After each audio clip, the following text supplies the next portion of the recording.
আবার আজ রবিবারে কি সব রান্না করেছে? কি রান্না করেছিস রে আজকে? এই তো ভাত, শাক ভাজা, এখানে হচ্ছে এটা চিংড়ি মাছের না না ভাপা, আর এখানে মাটন, আর এটা হচ্ছে ডাল, আর এই যে ব্যাট পকো, তারপর আর এই যে স্যালাড।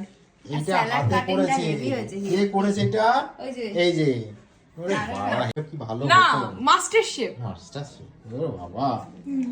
দেখো এই আজকে এটা করেছে, এটা করেছে, ওইটা করেছে, ওইটা না, না, করেছে, ওইটা এটা মামি করেছে। এটা করেছে, সবই করেছে এরা।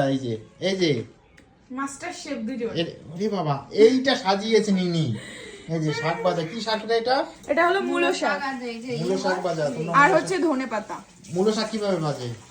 মূলো শাক হচ্ছে কালি জিরে ফোড়ন দিয়ে, একটুখানি তেল দিয়ে কালি জিরে ফোড়ন দিয়ে তারপরে শাকটা দিয়ে দিতে হয়, লঙ্কা দিয়ে জল দিয়ে একটু ঢেকে দিয়ে সিদ্ধ করে তারপরে ভেজে নামিয়ে নিতে হয় একটু ধনে পাতা দিয়ে। হেভি লাগে।